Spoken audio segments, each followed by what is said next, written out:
Part 1. Financial Freedom. Before every journey begins, the mist still lingered on the old pine trees outside the wooden house of Mr. Mark, where time seemed to stand still. The space was quiet, with only the rustling wind and scattered falling leaves. There Mr. Mark sat by the tea table, his eyes gazing far away into the past, where valuable lessons about finance and life had been forged through the years. John, a technology engineer visiting for the first time, stepped into that warm room with many uncertainties and burning questions in his heart. Just starting to step into the world of investment, John wanted to deeply understand a concept that Mr. Mark had lived and proven for decades: financial freedom. "Hello, sir, my name is John. I've heard many people talk about you, someone who achieved financial freedom early, living peacefully without being burdened by money pressures. But really, what is financial freedom and how can one achieve it? I have many doubts." John started, his voice both hesitant and eager. Mr. Mark smiled gently, his voice warm like bittersweet honey. "The path to financial freedom is not what many think, a place where money overflows and life has no worries. It is freedom of mind, where you are not pressured by debts, where cash flow from your assets is enough to cover your life, not being a slave to money. Financial freedom is when you choose to live as you want, not forced by society or others." He paused, then continued. "In the past 5 years, the global financial market has undergone many fluctuations that you can see as vivid lessons. In 2020, the corona pandemic broke out, shattering all predictions. Many lost jobs, businesses closed, investment funds wobbled. At that time, many panicked and sold off assets, but it was when I decided to keep most of the stocks in my portfolio, especially technology and healthcare stocks. I saw long-term potential in these industries, even though in the short term they plummeted badly. By 2021 to 2022, when the economy began to recover, stock prices surged, but along with that came inflation pressures and supply chain disruptions.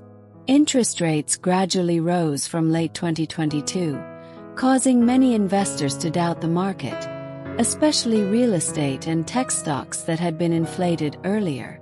In 2023, the financial market became unstable with many storms. Inflation had not decreased, the energy crisis spread, smaller banks struggled, causing shaken confidence.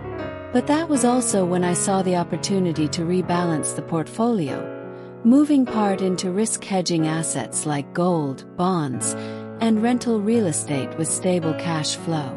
In 2024, the stock market fluctuated wildly, but I had built a risk management and capital management system strictly, so I did not panic when the portfolio value dropped 15 to 20% in 1 week. That allowed me to keep calm and not sell off in panic." Mr. Mark looked at John with deep eyes, as if wanting to pass on part of his stormy experience. "You see, financial freedom is not endless wealth, but endurance in the uncertain flow of the market, the ability to maintain mindset and financial plan when everything around shakes. You don't need to be rich immediately, but first, don't become a slave to volatility." John listened attentively, feeling each word like a cool stream gradually soaking into his thirsty soul. "I have experienced crises even bigger than those, suffered significant losses. But each time I learned how to adjust, how to prevent capital from being washed away, how to let each dollar create long-term value. And that is the most important thing." Mr. Mark poured more tea, slowly saying, "Investing without capital discipline, without a clear strategy, is just gambling. You may win a few times but will eventually lose everything. Financial freedom is when you can live well with what you have, and let your assets work for you, not you working for your assets." The air between them fell silent. John seemed to see before him a long road full of challenges but also full of hope. Mr. Mark gently reminded, "Do you want to start the journey? Financial freedom is not a destination but a whole process. And like any big process, it begins with the smallest steps." Part 2. The epic journey of financial freedom. The old wooden chair creaked softly as Mr. Mark sat down by the small fireplace, the flames dancing on his wrinkled but bright face. John sat opposite, listening attentively. Outside, the wind rustled through the pine forest, creating a quiet space where only their story remained. "Sir, what really is financial freedom? Do you always need a lot of money or knowledge to achieve it?" John asked, his eyes full of concern. Mr. Mark sighed deeply, his voice somber. "No, son. This journey doesn't start with perfect readiness. When young, my salary was just enough to cover expenses, not abundant. I was also stuck between numbers, wishing for a better life without knowing where to start. You see, financial freedom is not about getting rich quick but a slow, steady process.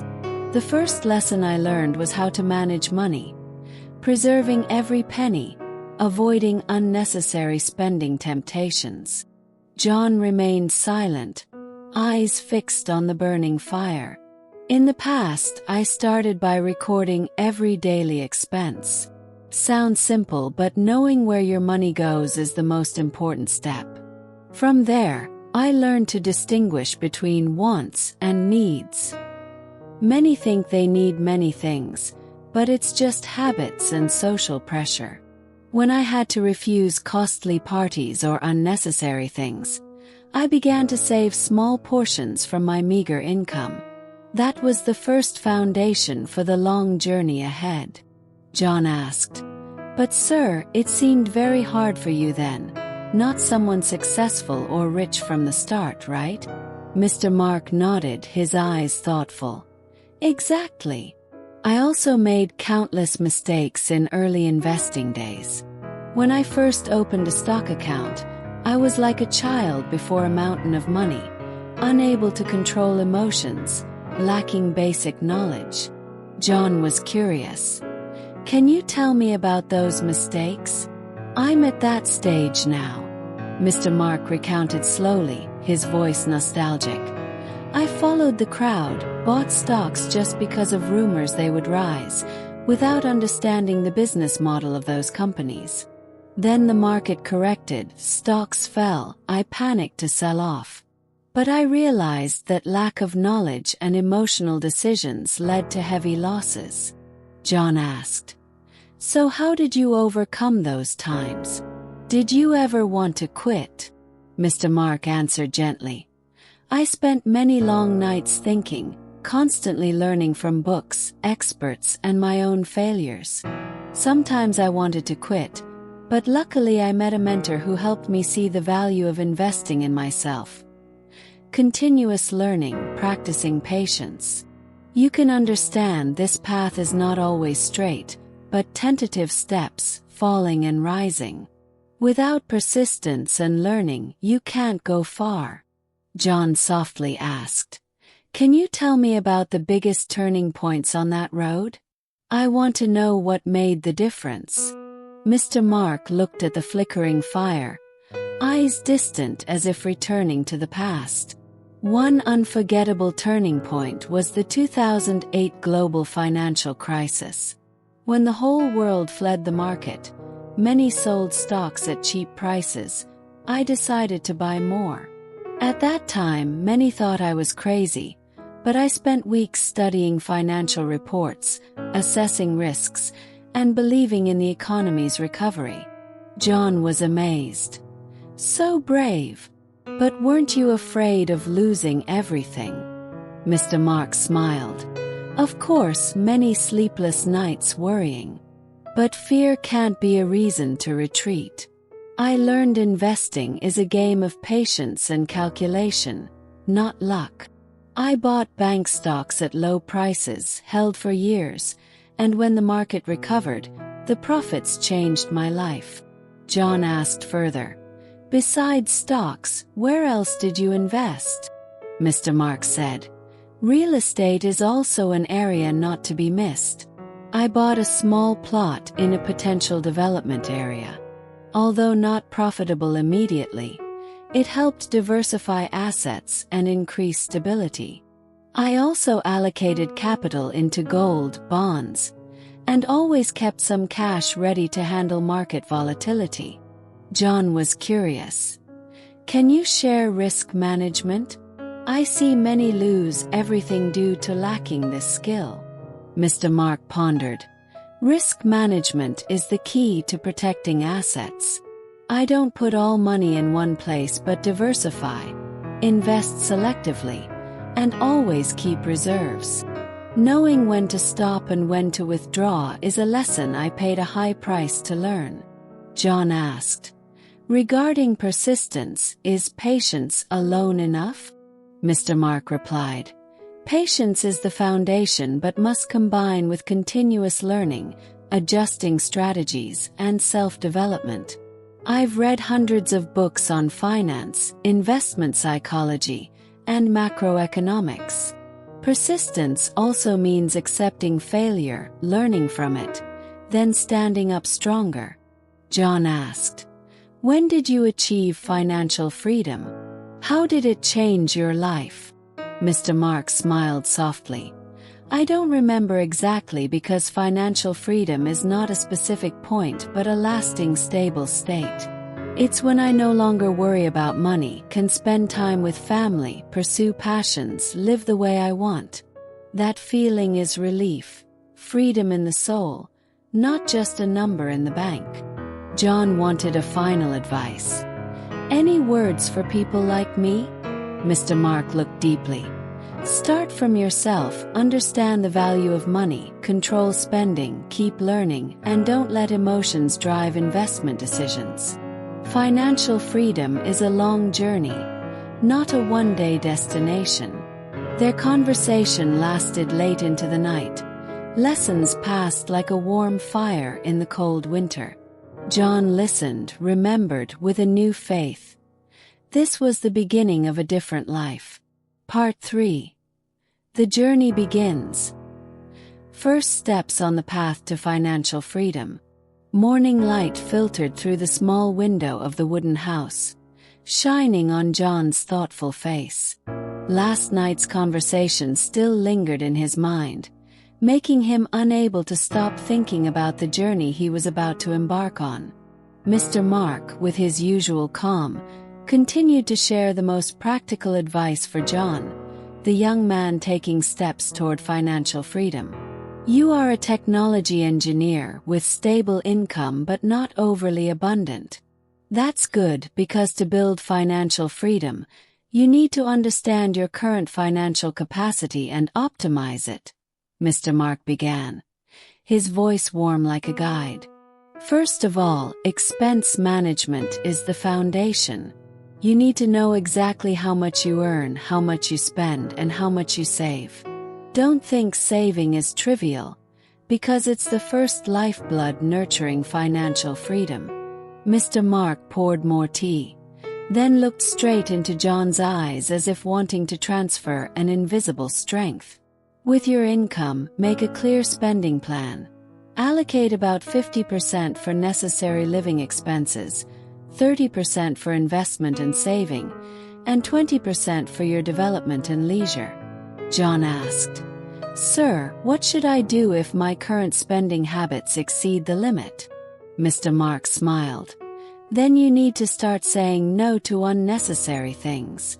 Social pressure, ads, peer groups often push you to spend beyond your means. Be aware and disciplined. Next, you need to build an emergency fund. At least 3 to 6 months of your living expenses. This is your financial shield when unexpected things happen." John nodded, deeply understanding. "Then, for investments, start small and simple. You don't have to buy many complicated products. For example, low-cost index funds or ETFs are good choices for beginners, providing diversification and lower risk. John asked, "What about real estate or cryptocurrencies?" Mr. Mark raised a finger. "Be cautious with speculative assets like crypto. Real estate is good but requires larger capital and knowledge about the market. Education is important. Read books, follow reputable sources, join communities to learn from others' experiences. Finally, set clear financial goals. What you want to achieve in 1 year, 5 years, 10 years. Goals give you motivation and direction." John smiled, feeling more confident. Mr. Mark concluded, "The road is long and full of challenges, but once you start, every small step counts." John's heart was filled with excitement and a bit of anxiety. But now he had a clear path, practical steps, and above all, a mentor who believed in him. The journey to financial freedom had truly begun. Part 4. Passing Through the Curtain. A new chapter in life.